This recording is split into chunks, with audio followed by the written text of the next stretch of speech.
Have you ever wondered how industrial contamination can impact human health and the environment? The story of Sydney Mines in Nova Scotia, Canada, paints a vivid picture of this very issue. In the heart of Cape Breton, Sydney Mines was once a bustling hub of coal mining and steel production. However, the legacy of these industries has left a stain on the land and its people. More than a dozen former mine sites in the region, including the Ocean Street site in Sydney Mines, are now on a contamination list.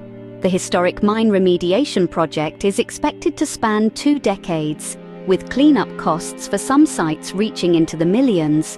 The former steel plant in Sydney Mines is a prime example.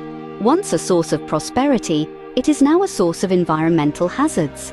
It requires remediation estimated to be less than $500,000. But what was the cost to the residents of Sydney Mines? Donnie McRae, a former worker in the coal and steel industries, was one of many exposed to carcinogenic substances. His story is not unique. Many others have faced health hazards due to exposure to toxic chemicals from the Sydney tar ponds and coke ovens.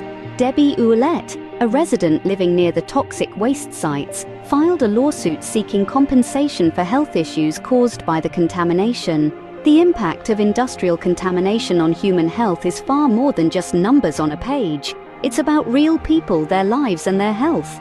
The cleanup of contaminated sites, including the former steel plant in Sydney Mines, is part of a broader effort to address 68 contaminated sites across Nova Scotia.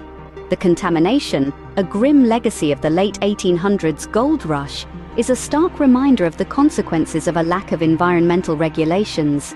With initial assessments and remediation plans for the sites expected to be completed by October, the hope is that the land can once again be safe for the residents of Sydney Mines and Nova Scotia.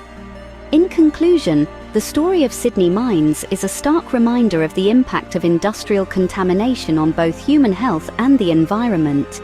It highlights the importance of remediation efforts, not just for the land, but for the people who call it home.